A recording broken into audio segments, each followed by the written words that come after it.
ये तो सिर्फ ट्रेलर है, पिक्चर अभी बाकी है। महापालिकेत सुरू असलेला भ्रष्टाचार देवाभाऊ रोखणार, मुंबई भाजप अध्यक्ष अमित साटम यांचं वक्तव्य।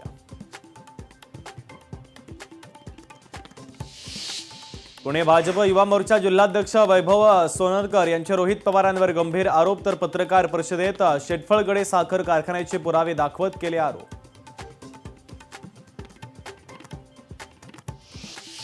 साताऱ्यामध्ये महाबळेश्वर पाचगणी बंदला प्रतिसाद, तर रस्त्याच्या धीम्या आणि निकृष्ट कामाच्या निषेधार्थ ग्रामस्थांचा बंदचा इशारा।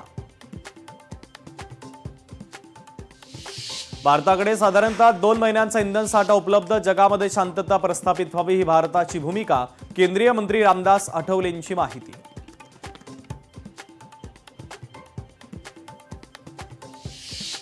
अमरावतीमध्ये एसटी बस खड्ड्यामध्ये कोसळली, ओव्हरटेक करण्याच्या नादामध्ये बसचा ताबा सुटला, सुदैवानं जीवितहानी टळली।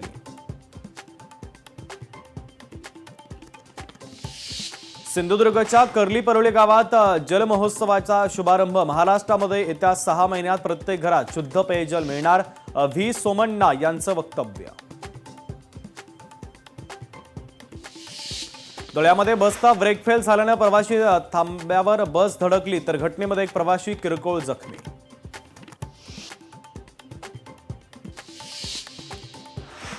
डोंबिवलीमध्ये कार पेटवून देणारी टोळी सक्रिय, सीसीटीव्ही फुटेजमुळे शहरामध्ये खळबळ, तर अज्ञात इस्माच्या विरुद्ध गुन्हा दाखल।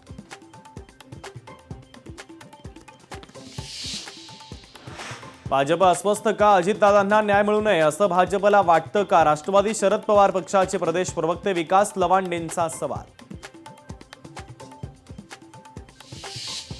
पुण्यातील गॅस आधारित दाहिन्या तात्पुरत्या स्वरूपामध्ये बंद राहणार, नागरिकांची गैरसोय होऊ नये यासाठी विद्युत दाहिनी आणि एपीसी प्रणालीवर आधारित दाहिन्या सुरू ठेवल्या जाणार। गडचिरोलीमध्ये 4247 शेतकऱ्यांना कर्जमाफी मिळणार, अहिल्याबाई होळकर शेतकरी कर्जमाफी योजनेच्या अंतर्गत शेतकऱ्यांचं 36 कोटींचं कर्ज माफ होणार।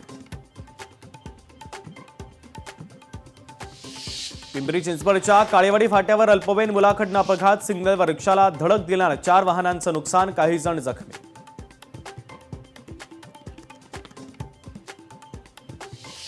गडचिरोली जिल्ह्यामध्ये 11,000 मुलींना देणार HPV लस, महिलांमधील गर्भाशय मुखाच्या कर्करोगाला रोखण्यासाठी निर्णय। नाशिकमध्ये रंगपंचमीचा उत्साह शिगेला, तरुणांमध्ये रंगपंचमीचा उत्साह, रहाडीमध्ये धप्पा मारण्यासाठी नाशिककरांची अलोट गर्दी।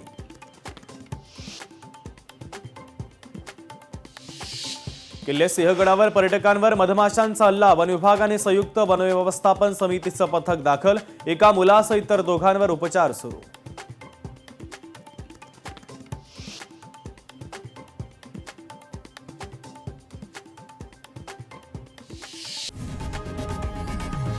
लोकशाही मराठी ऐका, पहा, जागरूक रहा।